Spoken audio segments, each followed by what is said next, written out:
Donc aujourd'hui, on va équilibrer les nids.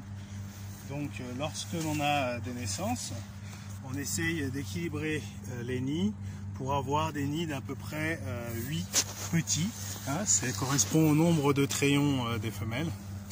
Donc là par exemple, on a un nid avec 6 petits. Là on a 8 petits à faire adopter. Donc on va en déposer 2.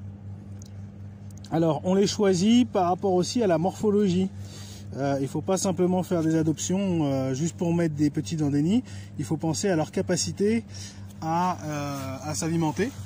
Donc dans ce nid là, il y a des petits qui sont pas forcément très grands. Ils sont à peu près du même poids, de la même taille. Donc là on met nos plus petits et on garde nos plus résistants pour le nid d'après, parce que dans le nid d'après on a 3 gros gaillards. Donc là il nous reste 5 petits. Et donc cette jeune femelle donc, a fait 3 petits qui sont quand même 3 beaux gaillards. Voilà. Donc on va introduire dans son nid 5 petits pour la porter à 8. Alors on évite de faire ça en présence de la femelle, donc on essaye de la faire partir, elles sont plus ou moins collantes. Et ensuite on intègre les petits, on les mélange bien dans les poils, on réadapte bien le nid parce que les nids sont vraiment très ajustés au nombre de petits pour qu'ils aient bien chaud.